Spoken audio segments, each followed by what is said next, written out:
आपला जो विषय आहे त्याला पुढे घेऊन जात असताना आम्ही स्तोत्र 1 मधून फक्त एक एक्झाम्पल म्हणून, उदाहरण म्हणून स्तोत्र 1 याचा मी अभ्यास करत आहोत आणि त्याला 7 प्रश्नांच्या द्वारे सोडवण्याचा प्रयत्न करत आहोत. ठीक आहे. त्यामधून पहिलं जर मी अभ्यास घेतला हातामध्ये, स्तोत्र 1 जर घेतला तर काय बरं त्याला मेन शीर्षक देणार मी, है ना? काय शीर्षक असायला पाहिजे माझ्या या स्तोत्र 1चं? तर ते शीर्षक असलं पाहिजे जे मुख्य सत्याला समोर ठेवतं. मग मुख्य सत्य माझ्या समोर कशा प्रकारे येईल? तर ज्यावेळेस मी ते वाचतो, अनेक वेळेस बायबलमध्ये शीर्षक दिलेले आहेत. काय दिलेले आहेत? टायटल्स दिलेले. ठीक आहे. ते आमचं काम सोपं करतं, परंतु तरी देखील आम्हाला ते अनेक वेळेस वाचणं आवश्यक आहे. आणि वाचल्यानंतर मग आम्हाला फरक समजून येतो की देवाला या भागातून ह्या गोष्टी बोलायच्या आहेत. आता ज्यावेळेस मुख्य सत्य शोधताना अनेक वेळेस आम्ही त्या भागाचा मागचा आणि पुढचा अध्याय पण तपासतो की बाबा हा जो संदर्भ आहे, हे जो पॅसेज आहे, हे मागं कुठं कनेक्टेड आहे का, मागं कुठं इथे लिंक दिलेली आहे का, पुढच्या अध्यायांमध्ये लिंक दिलेली आहे का, पुढच्या अध्यायात लिंक दिलेली आहे का, ते आम्ही तपासतो. परंतु स्तोत्र आता एक असं आहे ज्याला ना मागचं काही संदर्भ आहे आणि पुढचा काही संदर्भ आहे ना. ऐतिहासिक पण संदर्भ नाहीये, भूगोलिक पण संदर्भ नाहीये आणि कोणताच संदर्भ नाहीये. मग ज्यावेळेस त्याला संदर्भ मागचा पुढचा भेटत नाही त्यावेळेस आम्हाला त्याच्या वचनातूनच मुख्य सत्य शोधणं आवश्यक असतं. अशा अनेक स्तोत्रांमध्ये तुम्हाला मागचा पुढचा संदर्भ पाहायला भेटणार नाही, परंतु काही याच्यामध्ये पाहायला भेटेल. उदाहरणार्थ स्तोत्र 23 है ना. आता स्तोत्र 23 मध्ये स्तोत्र 22 पण आहे आणि स्तोत्र 24 पण आहे आणि ह्यांच्यामध्ये कोणाला ठेवलंय? स्तोत्र 23 ला ठेवलंय है ना. आता स्तोत्र 23 मध्ये मेंढपाळ आहे है ना. परमेश्वर माझा काय आहे? मेंढपाळ आहे, मला काही गुन्हे पडणार, हे आम्ही वाचतो. पण मग स्तोत्र 22 चा रेफरन्स घेऊ शकतो का मी? घेता येतो. मला कसा घेता येतो? तो माझा मेंढपाळ होण्याच्या अगोदर स्तोत्र 22 मध्ये तो वधस्तंभावर टांगलेला कोण आहे? ख्रिस्त. त्याचं दुःख सहन. जोपर्यंत मी त्याला दुःख सहन माझ्या जीवनामध्ये ख्रिस्ताचं मी स्वीकारत नाही, त्यामुळे तो माझ्यासाठी मरण पावला आणि पुन्हा उठला, जोपर्यंत तो भाग माझ्या जीवनामध्ये म्हणजे वधस्तंभ जोपर्यंत माझ्या जीवनामध्ये नाही तोपर्यंत हिरवगार कुरण भेटणार नाही. समजलं? तसा रेफरन्स घेता येतो. म्हणजे 22व्या अध्यायामध्ये वधस्तंभ आहे, 23व्या अध्यायामध्ये हिरवगार कुरण आहे आणि मग 24व्या अध्यायामध्ये अहो वेशीनो आपली कमाणी उंच करा. मग कोण आहे त्या ठिकाणी? तो त्या ठिकाणी असा मेंढपाळ आहे जो आपल्या मेंढराला घेण्यासाठी परत येणार. तर अशा प्रकारे मागचा आणि पुढचा संदर्भ आम्हाला स्तोत्रांमध्ये किंवा भागांमध्ये घेतात, पण याला कोणता संदर्भ नाहीये. ठीक आहे. आणि म्हणून त्या विषयातून आपण त्याला मुख्य सत्य निवडलं, अनितिमान आणि नीतिमान. ठीक आहे. मग त्याच्यानंतर आम्ही पाहत आहोत की आता ह्या माझ्या मुख्य सत्याला सपोर्ट करण्यासाठी मला सहाय्यक सत्य शोधणं आवश्यक आहे जे सपोर्ट करत आहे. ठीक आहे. फक्त शीर्षकावर अवलंबून राहून चालणार नाही. त्या शीर्षकाला सपोर्ट करणारे खाली वचन दिलेले आहेत का? तर नक्कीच दिलेले आहेत. कसे दिलेले आहेत बघा. तुमच्यासाठी हे सोपं केलेलं आहे म्हणून आपल्याला भेटतं बघा, नाही तर मग आम्ही ह्याचा अभ्यास केला असता. काय काय भेटतंय तुम्हाला? उदाहरणार्थ बघा, देवाचा आशीर्वाद भेट वस्तू नाही तर विश्वासणाऱ्यांच्या जीवनातील काय आहे? देव आशीर्वाद देतो नीतिमानाला है ना. मग काय लिहिलेलं आहे तिथं? तो आशीर्वाद भेट वस्तू नाही तर विश्वासणाऱ्याच्या जीवनातील निवड. कशी निवड केली त्याचा परिणाम आहे. कशी निवड आम्ही आमच्या जीवनामध्ये करतो? स्तोत्र 1 ने कोणती निवड केली? दुर्जनांच्या मसलतीत, धर्मनिंदकांच्या बैठकीत, आहे की नाही. म्हणजे त्याची निवडीने समजलं की हा परमेश्वराच्या आशीर्वादास योग्य व्यक्ती आहे. हे सहाय्यक सत्य झालं जे मुख्य सत्याला सपोर्ट करत आहे. ठीक आहे. दुसरं वचन 1 मध्ये विश्वासणाऱ्या व्यक्तीने जीवनावर जगातील लोकांचा प्रभाव पडू देऊ नये, म्हणजे दुष्टाची मसलत नाकारणे, त्याची जीवनशैली नाकारणे आणि त्याचा काय करणे? बघा है ना. मग ज्यावेळेस मी अशा प्रकारे निवड करतो, तिरस्कार करतो ह्या गोष्टींचा, तर मी आशीर्वादास योग्य व्यक्ती राहील. काय झाले? सपोर्ट करत आहेत. कशाला सपोर्ट करत आहेत? हे लाईनी, हे वचन मुख्य सत्याला. मुख्य सत्य काय? नीतिमान कसा होईल? समृद्ध होईल. दुष्ट काय होतील? मग नीतिमान आशीर्वादित होईल. ह्याला सपोर्ट करणाऱ्या गोष्टी काय आहेत? मग इथं आम्हाला पाहायला भेटतो. वचन 1 मध्ये आहे ना. समजत आहे? चालेल पुढं. बघा मग पुढं वचन 2. देवाच्या वचनावर लक्ष केंद्रित करणे, त्यात आनंदित होणे व काय करणे. मग दुसऱ्या वचनामध्ये आम्ही वाचलं. काय वाचलं दुसऱ्या वचनामध्ये? है ना. तर परमेश्वराच्या नियमशास्त्रात रमतो आणि त्याच्या नियमशास्त्राचे रात्रंदिवस काय करतो? मनन करतो. हे सपोर्ट करायला लागले आपल्या मेन टायटलला, आहे की नाही. देवाच्या वचनावर लक्ष केंद्र करणे आणि त्यात आनंदित होणे आणि मनन करणे. हा भरपूर गोष्ट, हा भाग आम्ही पाहिलेला आहे. देवाच्या वचनामध्ये आनंद मला कशा प्रकारे भेटतो. वचन ज्यावेळेस हातामध्ये घेतल्यानंतर मला आनंद होतो का, है ना. जिथं देवाचा आत्मा असतो ना, तो खरोखर देवाचं वचन वाचण्याकरिता कसा राहतो? आतुर राहतो. आणि वाचत असताना त्याला मनामध्ये प्रभू काय देतो? एक आनंद देत असतो, है ना. तिसरं, देवाने त्याच्या वचनाद्वारे लावलेल्या व टिकवलेल्या निरोगी झाडाद्वारे त्याचे जीवन स्पष्ट केले जाऊ शकते. मूळ खोलवर असल्यामुळे ते काय देते? फळ देतो. मूळ कसे? खोलवर गेल्यावर. आता याच्यामधून भरपूर मला आत्मिक धडे काय करता येतात? शिकता येतात, आहे की नाही. मग खोलवर जाण्याचा अर्थ काय? देवाच्या वचनामध्ये मला सखोलतेने जाणं आवश्यक आहे. मग ते झाड कसं राहतं? फळ देतं, फळवंत राहतं. ठीक आहे. पुढं वचन 3. तो परीक्षांच्या हंगामाचा सामना करेल व आध्यात्मिक दृष्ट्या परिपक्व होईल, जेणेकरून त्याच्या शब्दाने व कृतीने देवाचे काय होईल? गौरव होईल. सपोर्ट करणार. काय सुंदर विचार त्या ठिकाणी त्या लेखकाने आमच्या समोर ठेवलेले. निवड बघा कशी आहे. परीक्षांचा हंगाम, है ना. Seasons of trials. काल तेच पाहिलं. याकोब म्हणतो नानाविध प्रकारच्या परीक्षांना ज्यावेळेस तुम्हाला तोंड द्यावं लागते, त्यावेळेस तुम्ही कसे आहात? त्यावेळेस काय करा? आनंद करा, है की नाही. मग तो परीक्षांच्या हंगामाचा सामना करेल व आध्यात्मिक दृष्ट्या कसा होत जाईल? परिपक्व होईल, है ना. आणि जेणेकरून त्याच्या शब्दाने व कृतीने देवाचे गौरव होईल. पुढं, दुष्टांना वाऱ्याने उडून जाणाऱ्या भुशासारखे दर्शविले आहे. हे सगळं तुमच्या टेक्स्ट बुक मध्ये बरं का. मी हेड पॉइंट्स देते. नीतिमान असा राहील, परंतु अनितिमान कसा आहे? वाऱ्याने उडून जाणाऱ्या भुशासारखा दर्शवलाय. भुसा धान्याचा निरुपयोगी भाग आहे, जो कापणीच्या वेळी वाऱ्याने कसा होतो? तो पिक्चर दिसतो का? माणूस खाली वाऱ्याने उडून चालले, हळूहळू काय होतो? नाहीसा होऊन जातो. दुर्जन तसं आहे. मग काय बरं होईल? भुसा निरुपयोगी आहे, तो कोणत्याच कामासाठी वापरला जाऊ शकत. फक्त आगीत पडणं हाच त्याचा मुख्य काय आहे? वापर आहे. निरुपयोग होत होत चालत. म्हणजे जो दुर्जन आहे ना, हळूहळू त्याची प्लॅनिंग, हळूहळू त्याची ठेव, हळूहळू त्याच्या सगळ्या गोष्टी काय होत जातात?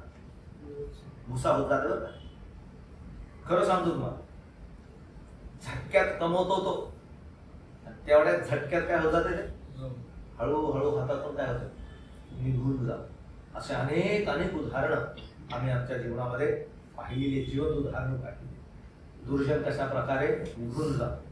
मग 4थं वचन, येणाऱ्या न्यायाचे काय दाखवतं? चित्र आहे. देव नीतिमानांना दुष्ट लोकांपासून काय करणार आहे? वेगळं करणार आहे. नीतिमान आणि अनितिमान शेवटी काय करणार आहे? तो वेगळे करणार आहे. धार्मिकाला बक्षीस दिले जाईल आणि दुष्टांचा काय केला जाईल? न्याय केला जाईल. हे सगळे सहाय्यक काय आहेत माहिती का? हेल्प करणारे, मुख्य विषयाला हेल्प करणारे सपोर्टिंग विचार आम्हाला ऍड करणं खूप गरजेचं. किंवा एकदा जर मुख्य सत्य भेटतं तर त्याच्या खाली आम्हाला सहाय्यक सत्य भेटण्यास काय होतं? समर्थन प्राप्त होतं, है ना. मग त्या ठिकाणी काय सांगितलेलं आहे? त्या ठिकाणी सांगितलेलं की सारांशात स्तोत्र करता 2 मार्ग ठेवतो, नीतिमानांना आशीर्वाद व दुष्टांचा निषेध करतो. 2 मार्ग त्या ठिकाणी आम्हाला पाहावयास मिळतात. हा झालं सहाय्यक. आता तिसरा प्रश्न कोणता आहे? हे सगळे मुख्य सत्याला काय करते? मुख्य कल्पनेला समर्थन करतात. हा सगळे मुद्दे तुम्हाला ठीक आहे. चौथा प्रश्न कोणता आहे? ख्रिस्ताबद्दल. थँक्यू प्रशांत. ख्रिस्ताबद्दल काय करणे आहे का ह्याच्यामधून? ख्रिस्तासारखं काय आहे सांगा बरं. प्रभू येशू ख्रिस्ताचे काय यामधून आम्ही भाग घेऊ शकतो का? बघा कशा प्रकारे इथे दिलेले आहे. स्तोत्र 40 आणि 8 आणि इब्री 10:9 मध्ये, हे माझ्या देवा तुझ्या इच्छेप्रमाणे करण्यात मला काय आहे? आनंद आहे. तुझे शास्त्र माझ्या कुठं आहे? जसा सुधीर बोलला, प्रभू येशू ख्रिस्ताच्या जीवनामध्ये नियमशास्त्र कशा प्रकारे त्यांनी परिपूर्ण केले. तो सुद्धा जगाला अनुरूप नव्हता, परंतु देवाची इच्छा पूर्ण करण्यात आनंदित होता. आपला परमेश्वर देवाच्या इच्छेनुसार आज्ञाधारक जीवन जगला. मग आपण देखील असे जगायला हवे. एक सिंपल ट्रूथ ह्या ठिकाणाहून आम्ही काढलेला आहे. तर प्रभू येशू ख्रिस्त खूप सुंदर, जर तुम्ही अभ्यास करता तर संपूर्ण पहिलं स्तोत्र प्रभू येशू ख्रिस्ताला तुम्ही काय करू शकता? एक नीतिमान पुरुष म्हणून समोर ठेवू शकता. त्याचं चालणं, त्याचं बसणं, त्याचं उठणं है ना, तो कशा प्रकारे मनन करणारा व्यक्ती होता. सकाळी जाऊन प्रार्थना करत असे तो, आहे की नाही. प्रभूच्या पहाटेमध्ये तो कशा प्रकारे प्रार्थनेमध्ये वेळ घालवायचा. मग त्याच्यानंतर तो कशा प्रकारे झाडासारखा आहे, तो कशा प्रकारे फलवंत आहे ना. त्याच्या संपूर्ण भरपूर बाबी आम्हाला त्या ठिकाणी ख्रिस्ताबद्दल सांगता येतात. ठीक आहे. पाचवा मुद्दा, बायबल मधील शास्त्र वचनांचे इतर संदर्भ आहेत का? स्तोत्र 1 ला किंवा तुमच्या विषयाला सपोर्ट करणारे रेफरन्स घ्या. मग कुठून कुठून रेफरन्स भेटतील तुम्हाला? नीतिमान आणि अनीतिमानचे रेफरन्स भरपूर ठिकाणाहून भेटतील, परंतु कुठं प्रामुख्याने? नीतिसूत्रांमध्ये तुम्हाला जास्तीत जास्त करून त्या भागांमधून भेटू शकतात, जे तुमच्या विषयाला काय करतील? समर्थन करतील. असे रेफरन्स घ्यायचे. ज्यावेळेस तुम्ही एक विषय ठेवत आहात तर सोबत काय ठेवा? बायबलचा संदर्भ, विषयाचा संदर्भ शास्त्रात शोधा. ठीक आहे. नीतिमान व अनीतिमान संबंधित करणाऱ्या बायबल संदर्भाचा विचार करा. अजून कोण आहे का नीतिमान आणि अनीतिमान कोणाला दाखवलेलं आहे बायबल मध्ये? काय उदाहरण? हा, व्हेरी गुड सुधीर, आहे की नाही. जक्कतदार. आणि कोण होता दुसरा? हा, जो घरी कसा ठरवून गेला? नीतिमान ठरवून निघून गेला, आहे की नाही. आणि जो जक्कतदार होता तो आपलं ऊर हुकून काय करत होता?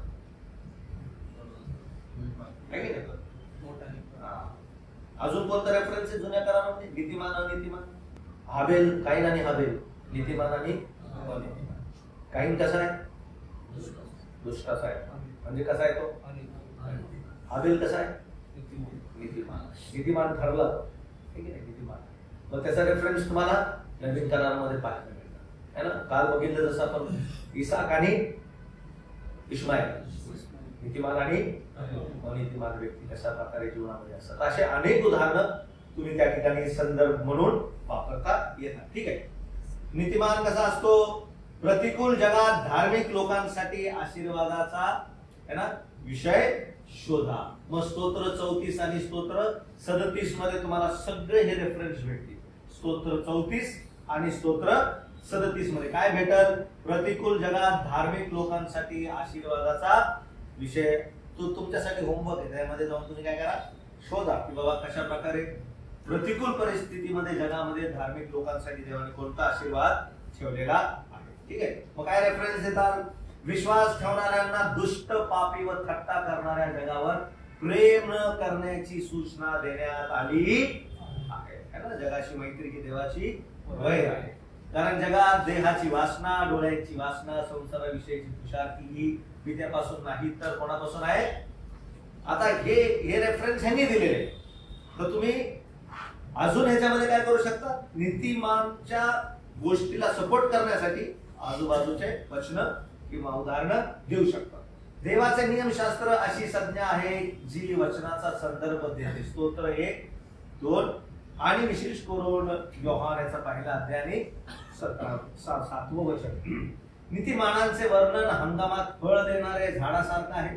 स्तोत्र 1 आणि 3 है ना. इर्मया 17:7 ते 8 मध्ये पण पाहायला मिळतात. अनीतिमान कसा आहे? दुष्टांनी देवापासून निघून जाण्यास सांगितले आहे आणि त्यांना न्यायाला समोर जायचे. पण न्याय कसा राहणार आहे अनीतिमानांचा? अनीतिमान कशा प्रकारे आगीत टाकलं जाणार आहे? तो उदाहरण, तो रेफरन्स तुम्ही या ठिकाणी देऊ शकता. बायबल मधील शास्त्र वचनांचे इतर संदर्भ या ठिकाणी नीतिमान आणि अनीतिमान चे उदाहरण म्हणून तुम्ही देऊ शकता.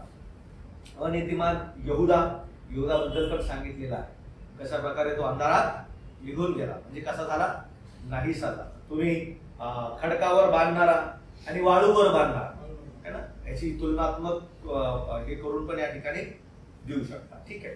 हा 5वा मुद्दा. 6वा प्रश्न, कोणत्या गोष्टी व्यावहारिक जीवनात लागू होतील? 3 मार्ग आहेत, विशिष्ट मार्ग. लक्ष द्या. स्तोत्र अत्यंत कसं आहे, भरपूर व्यावहारिक गोष्टीने भरलेले आहे. ज्ञानाच्या शुद्धतेच्या गोष्टी भरपूर आहेत. काय, आपण दुर्जनांच्या मसलतीने चालू नये, पापी जनांच्या मार्गात उभे राहू नये व निंदकांच्या बैठकीत काय करू नये. किती सोपं आहे, प्रॅक्टिकल आहे. आम्ही पेत्राचं उदाहरण संदर्भामध्ये आम्हाला देता येतं. पेत्र उठला, बसला आणि चालला. आम्हाला लोटाचं उदाहरण देता येतं जुन्या करारामधून. लोट कशा प्रकारे बसला, उठला आणि चालला, आणि त्याचा प्रभाव देखील त्याच्या जीवनावर कसा झालेला आम्हाला पाहण्यास मिळतो. दुसरी गोष्ट, आपण बायबलमध्ये आपला आनंद शोधला पाहिजे आणि त्याच्या शिकवणीवर सतत विचार केला पाहिजे. स्तोत्र वचन एक आणि दुसरं वचन आहे की. तिसरा मुद्दा, जगिक विचार दूर करणे व देव जे सांगतो त्याकडे आपले मन केंद्रित करणे, व असे केल्याने निरोगी आणि सिद्ध जीवन मिळेल. बघा किती सुंदर प्रॅक्टिकल धडे आहेत. हे पण जर आज आपण आपल्या जीवनाकरिता लागू करून घेतलं, की प्रभूने आज मला ह्या 3 गोष्टी शिकवल्या. कोणत्या 3 गोष्टी शिकवल्या? त्याच्या वचनामध्ये मनन करणं. जुन्याच गोष्टी आहेत, काही नवीन नाही. हजारो वर्षांपासून 30 शिक्षण, पण आम्हाला तेच शिकवायचं आहे की नाही.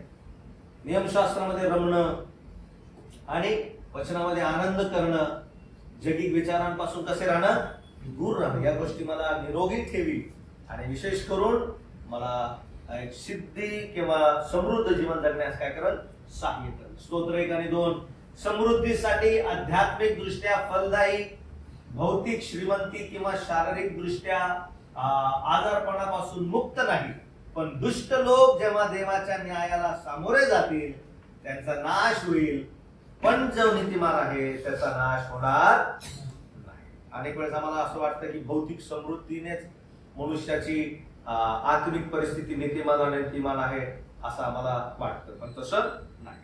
ठीक आहे. 6 प्रश्न बघितले. तर अशा प्रकारे कोणता पॅसेज घ्या, त्याच्यामध्ये ऍप्लिकेशन. आता ऍप्लिकेशन शोधताना, लागूकरण शोधताना मुख्य सत्य बाजूला ठेवू नका. अनेक वेळेस काय होतात, नीतिमान वेगळीकडे राहील आणि भलतच इथं वेगळ्या प्रॅक्टिकल गोष्टी तुम्ही देता, व तुमच्या भागामध्ये तो जॉईन केलेला असावा.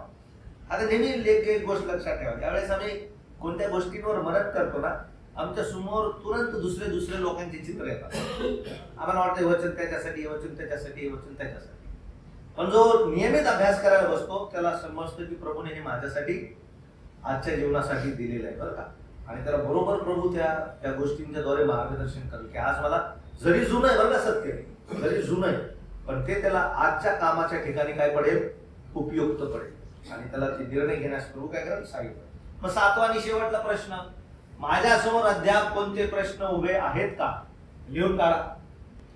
त्याचं उत्तर पाहण्यासाठी प्रार्थना करा प्रभूकडे, है ना. काही बुक्स मध्ये तपासा, काय प्रभूच्या दासांकडे विचार करा, आणि नाही भेटल्यास प्रभूवर अवलंबून राहा. एक संदेश असा येईल ज्या संदेशामधून देव त्याच्या प्रश्नांचं काय देईल, उत्तर बरोबर देईल. नाही तर त्यावेळेस पुन्हा वैयक्तिक मननासाठी बसल्यावर प्रभू बरोबर ते आणून दाखवत. माझ्यासोबत अनेक वेळेस झाले बरं का. आणि हे असं की 2-3 दिवशीच प्रभूने त्याचं काय दिलेलं आहे, उत्तर. असं पण नाही की प्रभू मला 1 वर्ष आठवण ठेवेल, नाही. त्यावेळेस पवित्र शास्त्राच्या संदर्भामध्ये काय प्रश्न असतात, प्रभू मला लगेच त्याचं काय देत असतो, उत्तर. मग त्या भागाच्या संदर्भामध्ये जर काय प्रश्न असतील ते काय करा, लिहून ठेवा.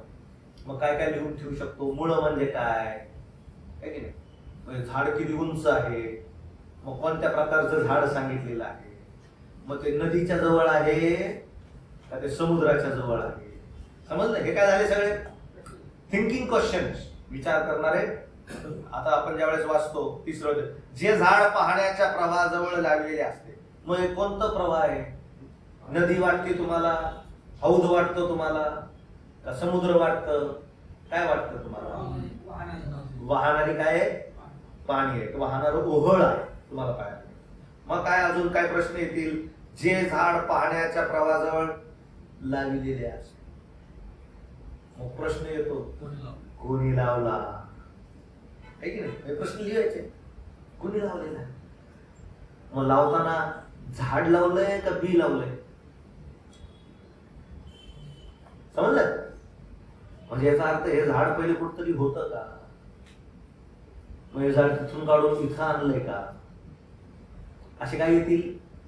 प्रश्न येतील. ते प्रश्न लिहून काढा. अजून काय प्रश्न बघा आहेत का असे प्रश्न? हा, इन हिज सीझन. मग हुज सीझन?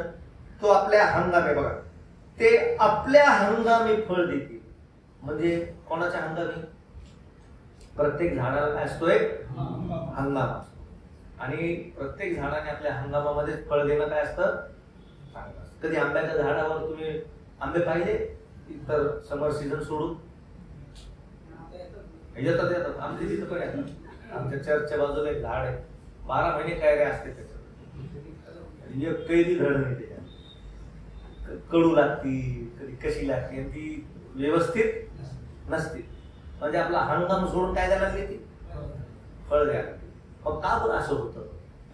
आता इथं आपल्या हंगामी फळ देत याचा अर्थ काय? देवाने त्याच्यासाठी वेळ दिलेली, वेळ है ना. म्हणजे याचा अर्थ झाडामध्ये ते फळ येण्याची कॅपॅसिटी निर्माण करत्या वेळेस प्रोडक्शन वेळ देव देतो. प्रोडक्शन म्हणजे त्या हंगामापर्यंत देव त्या झाडाला काय करत असतो? सत्वांनी भरत असतो, जेणेकरून योग्य वेळी त्याचं काय येईल? तो पूर्ण प्रोडक्शन त्या झाडामध्ये सुरू असतं. प्रभू ते काम करत असतो. प्रत्येक गोष्टीला एक वेळ नेमून ठेवलेला आहे. अशा एक प्रश्न घ्या है ना, आणि मग तुम्हाला अद्भुत प्रकारे त्याच्यामधून गोष्टी पाहायला मिळतील. समजलं? निष्कर्ष काय आहे या धड्यात? ह्यावर भर दिला आहे की विविध प्रकारचे साहित्य जसे की गोष्ट आणि कविता ओळखणे आम्हाला बायबलचे चांगले विद्यार्थी बनण्यास मदत करेल. आणि हिब्रू कवितेतील व्याकरणाचे रचनेने काही प्रकार जाणून घेतल्याने आपली समज आणि समृद्ध पण होईल. समज काय होईल? आणि हिब्रू भाषेत बरं का, हिब्रू शैलीमध्ये काय गोष्टी दिल्या त्याचा पण अभ्यास होईल. ठीक आहे. त्या दरम्यान समान मूलभूत 7 प्रश्न पद्धत हा दृष्टिकोन सर्व शास्त्र वचनांसाठी उपयुक्त आहे. कोणता पण भाग घ्या, हे 7 प्रश्न विसरू नका. ठीक आहे. झाला एक पडदा आपला.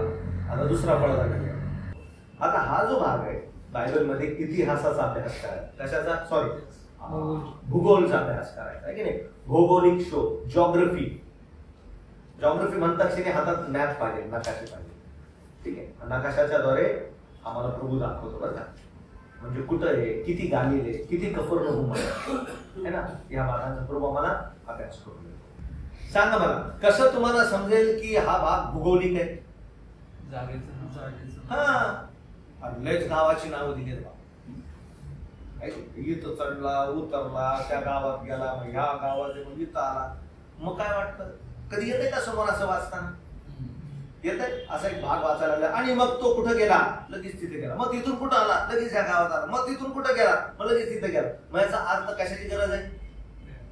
मॅपची गरज. भूगोल, भूगोल असू द्या, इतिहास असू द्या, काव्य असू द्या, प्रश्न किती राहतील?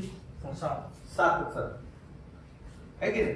हे 7 पद्धती, प्रश्नांची पद्धती. इथं पण त्याचा काय करा? उपयोग करा. आता बघा पार्श्वभूमी, लवकर लवकर लवकर लवकर पाहूया है ना. काय पार्श्वभूमी आहे?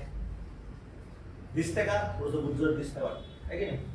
ज्या लोकांनी देवाचे वचन सांगितले व लिहिले त्यांनी हे लोक किंवा परिस्थिती, त्यांची दिनचर्या कशी आहे, त्यांचे वास्तविक स्थानांचा सगळ्यांचा काय केलेला आहे? उल्लेख केलेला आहे ना. भूगोलमध्ये त्याचा अर्थ काय? माणसं आहेत, त्यांचे गाव आहे, त्यांच्या घराची नाव आहे, त्यांच्या एरियाची नाव आहे, त्यांचं दिनचर्या कसं आहे, वास्तविक जीवन, हे सगळं जिथं भरपूर दिलेलं आहे तर समजायचं हा भूगोल भाग आहे. कोणता भाग आहे? भूगोलाचा भाग आहे. ठीक आहे. जागतिक व ऐतिहासिक घटनाक्रम त्या काळातील व ह्या काळातील मूलभूत आव्हाने किंवा चॅलेंजेस, त्या संधी, विसंगती आणि पापी प्रवृत्ती होत्या ज्या आजही लोकांना भेडसावतात. म्हणजे त्यावेळेस जशी परिस्थिती होती आता पण परिस्थिती कशी आहे तशीच आहे, काही बदललेलं नाही. त्या काळामध्ये संस्कृती, आजची संस्कृती है ना, त्याच्यामध्ये पापाला प्रवृत्त करणारी संस्कृती जी आहे की नाही ती तेव्हा पण होती आणि आता पण तीच आहे. ठीक आहे, त्या गोष्टी लक्षात ठेवणं गरजेचं आहे. अजून काय, त्या ठिकाणी घडलेल्या घटनांचा व कथांचा प्रभाव देखील अधिक वृद्धिंगत करते. कसं बरं घटना झाली तिथं, काय प्रभाव झाला, दावीद राजा कुठं गेला, दावीद राजाने कसं काबीज केलं, ठीक आहे, मग त्या काबीज केल्यानंतर कोणत्या गावात निघून गेला, तो गाव किती लांब होतं, किती जवळ होतं, ठीक आहे, हे ती पार्श्वभूमी आहे.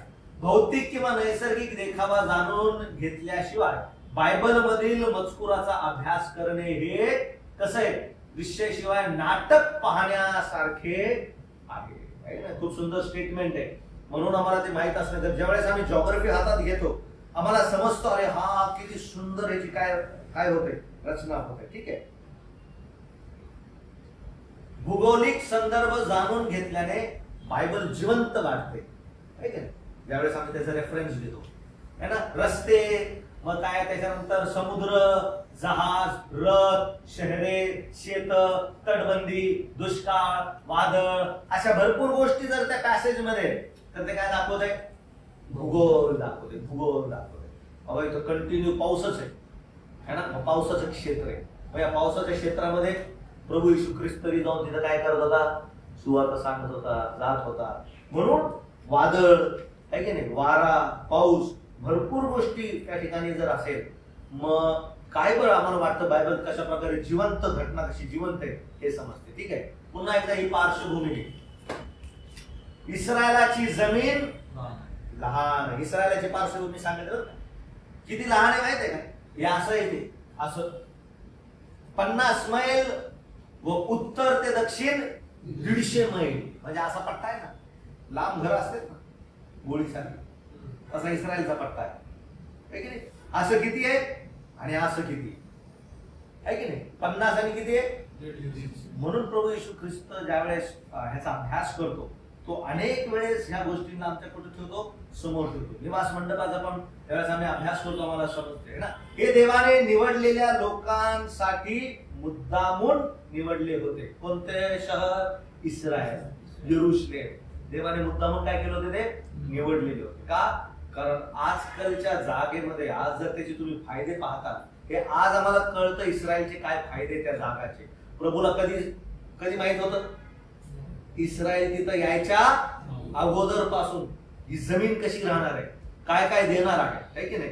म्हणून बघा तिथं हे एका बिंदूवर आहे जिथे 3 खंड सामील होतात, जिथे शक्तिशाली राष्ट्रे त्याच्या दक्षिण, पूर्व व उत्तरेकडे उदयास येतात व महत्वाचे व्यापारी मार्ग त्यातून जातात. बघा इस्रायल कसं पॉइंट आहे. अनेक जण म्हणतात की ग्लोबल मध्ये सगळ्यात सेंटर पॉइंट वर कोणतं आहे, इस्रायलला देवाने बरोबर ग्लोबच्या कुठे ठेवलेले, सेंटर पॉइंटला ठेवलेले. पण भौगोलिकरित्या जर आम्ही त्याचा अभ्यास केला तर असं आहे की इस्रायलला समावून घेतल्याशिवाय तुम्हाला व्यापार करता येणार नाही. अशा प्रकारे तो काय केलेला आहे, देवाने रचलेलं हे सुंदरसं काय आहे शहर आहे. का, कारण शेवटल्या दिवशी सगळ्या लोकांची नजर आणि लक्ष कुठे राहणार आहे, इस्रायलकडे राहणार आहे. म्हणून देवाने त्याला त्या काळापासून तसं ठेवलेलं आहे की नाही. बघा विविध प्रकारचे हवामान जे अनेक आव्हाने व संधी देतात, देवाने या विशिष्ट्याचा उपयोग आपल्या लोकांची परीक्षा घेण्यासाठी, त्यांना आशीर्वाद देण्यासाठी केला. इस्रायल जगातील राष्ट्रीय स्तरावर मालमत्तेचा सर्वात महत्वाचा काय आहे, भाग आहे. तुम्ही ऍग्रिकल्चर घ्या, तुम्ही टेक्नॉलॉजी घ्या, है ना, सगळ्या बाबतीमध्ये देवाने निवडून ठेवलेली ती काय आहे, सुंदरशी भौगोलिक जागा आहे. ठीक आहे, इस्रायल जगातील पुढचं अब्रामाच्या वेळेस असलेला कनान देश, यहोशवाने जिंकलेले शहर, प्रभूच्या वेळेचे शहर हे वेगळे आहे. म्हणून नकाशाची काय आहे, आवश्यकता आहे. यहोशवाने घेतलेले जागा आणि अब्रामाच्या वेळेस असलेली जागामध्ये भरपूर फरक आहे. ठीक आहे, त्या काळामध्ये थोडं होतं, यहोशवाच्या काळामध्ये जागा वाढली आहे की नाही. प्रभू येशू ख्रिस्ताच्या काळामध्ये भौगोलिक परिस्थिती ती पण बदललेली आहे, म्हणून आम्हाला नकाशाचा काय आहे, खूप गरज आहे.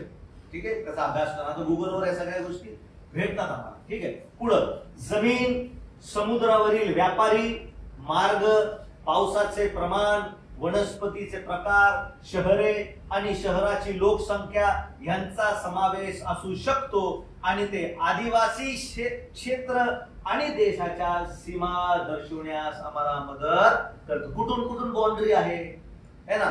वेशीच्या बाहेर कोणते लोक राहत होते है ना. मग त्याच्यानंतर वेशीच्या किती किलोमीटर पर्यंत आदिवासी भाग होता इस्रायल लोकांमध्ये. ह्या सगळ्या गोष्टी आम्हाला दाखवते भौगोलिकरित्या इस्रायलचा अभ्यास कसा केला जातो. विशेष करून त्यावेळेस आम्ही शुभवर्तमान वाचतो, कोणतं पण पुस्तक प्रेषित वाचतो, जुना करार आम्हाला समजतो. पेत्र यापोच्या ठिकाणी होता. कोणत्या ठिकाणी? यापो मध्ये काय करत होता पेत्र? शिमोन चांबाराच्या घरी प्रार्थना करत होता. यापोत होता. असं तो यापोत असताना शिमोन चांबाराच्या घरी माडीवरच्या खोलीमध्ये काय करत होता आणि त्याला देहभान सुटून काय पडला, मोठा दृष्टांत पडला यापोच्या ठिकाणी. आणि मग त्याने लगेच पाहिली आणि त्या ठिकाणी परमेश्वराच्या आज्ञेचं काय केलं त्याने पालन. तिथं 2 माणसाले उठून तो कुठे गेला, कर्नेल्याच्या घरी काय सांगण्यासाठी, सुवार्ता. तो जुन्या करारामध्ये यापो पाहायला मिळतो का तुम्हाला? नवीन करारामध्ये यापो दिले. मी उदाहरण दाखवले बरं का. जुन्या करारामध्ये आहे का यापो? कधी नावाचा उल्लेख ऐकला का यापोचा कोणीतरी होता? योनाच्या बाबतीत पाहिलं, योना है ना. यापोवरून जहाज धरलं ते आणि पुढे जाण्यासाठी यापोमध्ये जुन्या करारामध्ये एक असा संदेश होता, देवाचा दास त्याने आज्ञाचं पालन केलं. पण नवीन करारामध्ये यापोमध्ये त्या ठिकाणी आम्हाला एक असा संदेश, एक असा प्रेषित पाहायला मिळतो, त्याने देवाच्या वचनाचं काय केलं, पालन. अशा प्रकारे मला काय करता येते, तुलनात्मक अनेक गोष्टी मला काय करता येतात, शिकता येतात. ठीक आहे, समजलं? 15 मिनिटं आहेत, समजलं? कोणता अभ्यास करत आहोत? भूगोल. खूप इंटरेस्टिंग आहे ना, खूप इंटरेस्टिंग. मग आता हा समजण्यासाठी आम्हाला दुसरे शमूएल काढा. दुसरे शमूएलाचं पुस्तक तेच लिहिलेले, त्याचा 5वा अध्याय वचन 1 ते 10. मग इस्रायलाचे व सर्व वंश हेब्रोनात दाविदाकडे येऊन म्हणाले, पहा आम्ही आपल्या हाडा मासाचे आहोत, सैन्याचे देव परमेश्वर त्याच्या बरोबर असेल. बघा काय झालं या ठिकाणी. या ठिकाणी दाविदाला काय करण्यात आला, काय करण्यात आला, राजा है ना. पहिला प्रश्न काय, वरील परिच्छेदाचा संदर्भ काय, भाग आला लक्षात. काय भाग, दाविदाला काय बनवायचंय, राजा बनवायचंय. अगोदर दावीद हेब्रोनामध्ये किती वर्ष राजा म्हणून होता, 7 वर्ष राजा म्हणून होता. त्याच्यानंतर त्याला इस्रायलामध्ये आता राजा होणं आवश्यक आहे. मग इस्रायलामध्ये किती वर्ष राजा होतो तो, 33 वर्ष राजा होता. किती वर्ष, 33. पहिले हेब्रोनामध्ये 7 वर्ष.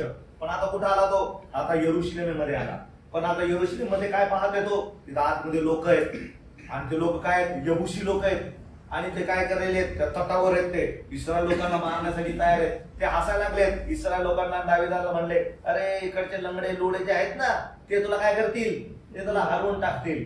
मग तिथं दाविद राजा आपली सेना घेऊन आला आणि त्या सेनेला सांगत आहे, जो कोणी ह्या ठिकाणी जाईल आणि ह्या व्यक्तीला किंवा ह्या यबुसी लोकांचा नाश करेल, तो माझ्या राज्याचा किंवा माझ्या सेनेचा कोण ठरल, सेनापती म्हणून ठरल. इतिहासामध्ये तुम्हाला याचं अजून स्पष्टीकरण पाहायला मिळतं. आणि मग तिथं यबाब तयार होतो. कोण तयार होतो, यबाब पुढे येतो आणि यबाब म्हणतो मी जायला तयार आहे. तर तिथं दावीद राजा सांगतो कसं जायचं.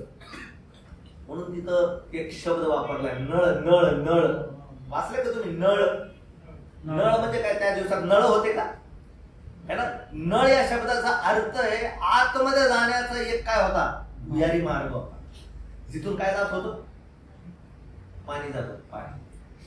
आणि दावीद राजा बचपन से कौन था, मेंढपाळ. त्याला पुरी एरिया माहित होती, सगळीकडे फिरायचा पळायचा आणि त्याला बराबर माहित होतं की या पाण्याच्या झऱ्याने कुठं जाता येतंय, आतमध्ये घुसता येत, यरुशलेम काबीज करता येत, तो गड काबीज करता येतो. खूप मजबूत गड होता, दगडात फोंड्यांनी काय होता तो बनलेला होता. समजते मी काय म्हणत आहे ना. पिक्चर समोर आलं, पिक्चर समजलं, भाग समजला. मग हे गेले आतमध्ये, यबाब एकटाच गेला आतमध्ये पाण्यातून गेला, वरती पोहोचला, हळूच कन आतमध्ये आला, दार उघडलं, इस्रायल लोक कुठे आले? आतमध्ये आले धावत. आणि हे यबुशी तिथंच पाच बसत होते है ना. पण यहोवाने दार उघडल्यानंतर अनेक जण आतमध्ये आले आणि ह्यांनी सगळ्या यबुशी लोकांना काय केलं? दावीद राजाने ठार केलं. आणि त्या यरूशलेममध्ये हा कोण झाला?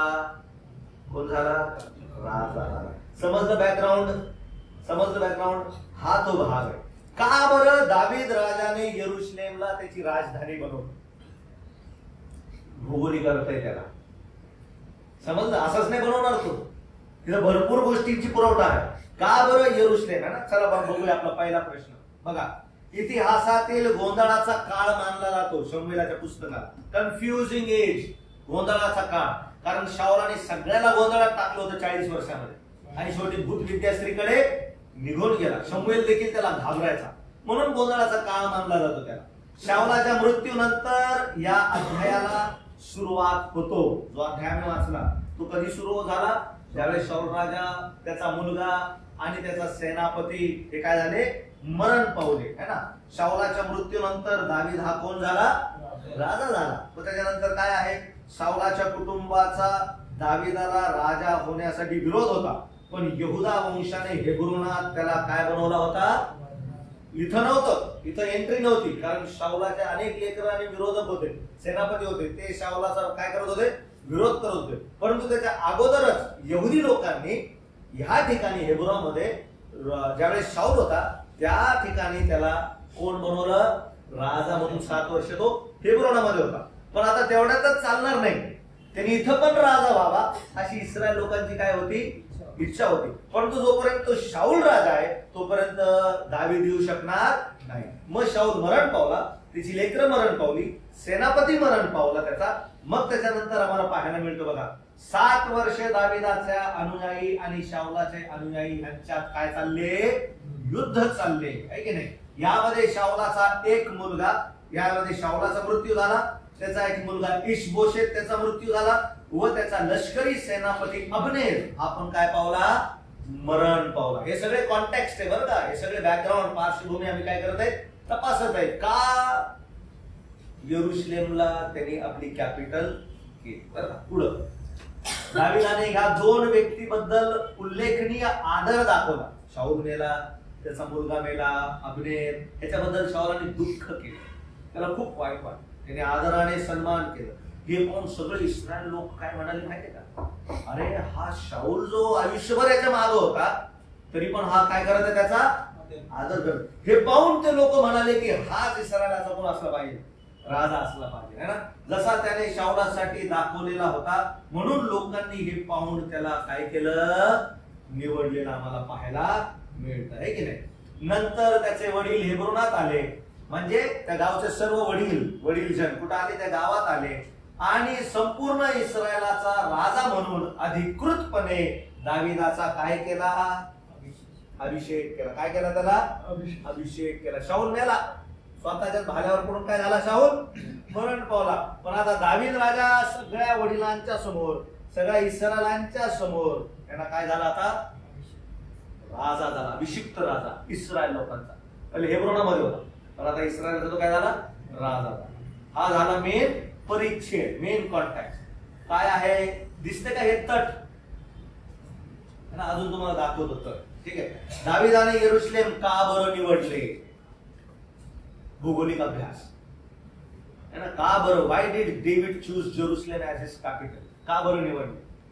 शुद्धतेचे यरूशलेमेची निवड केली कारण त्या ठिकाणी त्याच्या बाजूने अनेक घटक होते, भरपूर घटक आहेत. कोणते घटक आहेत है ना? इतर वंशजांना अस्वस्थ करणारा घटक मूर्तीपूजक यबुशांच्या ताब्यात होते आणि त्यामुळे कोणत्याही एका वंशाच्या अधिकाराखाली ते नव्हते, है की नाही. पुढे बघा, ते यहुदाच्या सीमेवर होते. दक्षिणेकडे मोठा वंश आणि बन्यामीन उत्तरेकडे, सर्वांच्या पुढे असलेला वंश, त्यामुळे ते उत्तर आणि दक्षिणेला सहज सेवा देऊ शकत होते. म्हणून हे सेंटर मध्ये होतं, उत्तर पण आणि दक्षिणेकडे पण, है की नाही. पुढं है ना, ते एक उंच बुरुंज कड्यावर बांधलेलं एक सुसज्ज किल्लेदार शहर होते, त्यामुळे त्याचा सहज बचाव झाला. कोणत्याही राजधानीच्या शहरासाठी हे महत्वाचं काय होतं, ठिकाण होतं. सहज एक एक दगड 400 400 500 500 क्विंटलचा होता. एक दगड हे दिसत आहे का तुम्ही, एक एक एक दगड आहे ना. तटबंदी इतकी मजबूत येबुशांनी कडून ठेवली होती, याला हरवणं खूप कठीण होतं. म्हणून दावीद राजाने काय केलं, याची निवड केली. मध्ये इथं पण आम्हाला जवळ पडत, इथं पण आम्हाला जवळ पडत आणि शत्रूंना पण काय मार देण्यास कठीण होईल, त्यांना याला हरवण्याकरिता. त्या ठिकाणी समस्या होती. काय समस्या होती, उंच तटबंदी, म्हणून ताब्यात येणे नव्हते, कठीण होते. यबुशी लोकांनी थट्टा केली होती. दावीदाला म्हणलं होतं, अरे तू वरती येशील तर माझे लंगडे डोळे तुला काय करून टाकतील, मारून टाकतील. असंच उभे होते. आता एक व्हिडिओ मी तुम्हाला दाखवतो, लक्षपूर्वक तो व्हिडिओ पहा, ठीक आहे. आणि बघा का बरं यरूशलेम निवडण्यात आला. आवाज नाही येत, त्यात आवाज नाही येत, ठीक आहे, काय गरज नाही, आवाजाची गरज नाही. सिटी ऑफ डेव्हिड दिसतंय सगळ्यांना. How did king David conquer Jerusalem, कसं काबीज केलं है ना. बघा राजा डेव्हिड 40 वर्षानंतर है ना. This the beginning of the house of David है ना. यरूशलेम कशा प्रकारे त्यांनी काय केलेलं आहे, काबीज करून घेतलेलं आहे. पण कसं काबीज करतो, दिसतंय एक तटबंदी, भयानक तटबंदी होती. आणि या तटबंदीच्या वरती सगळे यबुशी लोक होते, सगळे यबुशी लोक है ना. आणि इतके चिडत होते, खाली इस्रायलची सेना आहे त्यांना चिडत होते. हा दावीद राजा त्यांना पाहत आहे त्या ठिकाणी, है की नाही. आणि तो त्या ठिकाणी म्हणतो आता कसं ह्याला पादाकरण करायचं. आणि हे त्या ठिकाणी इस्रायल असणारा हा खगोलशास्त्रज्ञ आहे. त्यांनी सांगितले 1600 शतकामध्ये 1700 शतकामध्ये आम्हाला समजलं की इथं एक नहर आहे. नहर म्हणजे पाण्याची नहर, जिथून खालून कुठे जाता येत आहे, वरती जात आहे. ही एक एक दगड 400 400 500 500 क्विंटलचं आहे. आणि हे सगळे तयारी करून हे लोक वरती राहून त्याला चिडवत होते. Who shall not come in here. मग हे आमचे वरचे लंगडे लोळे पांगळे आंगडे तुला काय करून टाकतील, हरवून टाकतील. दावीद राजाला चॅलेंज करतो त्या ठिकाणी वरतो है ना. तर ही परिस्थिती असताना त्या ठिकाणी बघा हा पुन्हा दाखवतोय कुठून तो रस्ता आहे ना. मग त्याला समजलं की अनेक वर्षांच्या अगोदर 16व्या शतकामध्ये एक त्या ठिकाणी असलेला व्यक्ती त्यांनी तो जागा पाहिली आणि त्याला समजलं इथून खाली एक नहर आहे. दावीद राजा म्हणतो की तिथं कोण जाईल. मग तिथून मग त्याला मी कोण बनवतो, कमांडर बनवतो. यबाब पुढे आला है ना. यबाब समोर आला आणि योवाने चॅलेंज स्वीकारलं.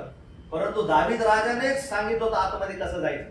आणि म्हणून तिथं त्याने in his challenge David uses 2 mysterious word, 2 शब्द जिथं नळ म्हटलेला आहे. नळ आणि पाणी, तो इब्री शब्द आहे त्या ठिकाणी. नळ म्हणजे पाईपलाईन, नळ म्हणजे झरा, जिथून जाता येईल. बघा हा तो झरा आहे ना.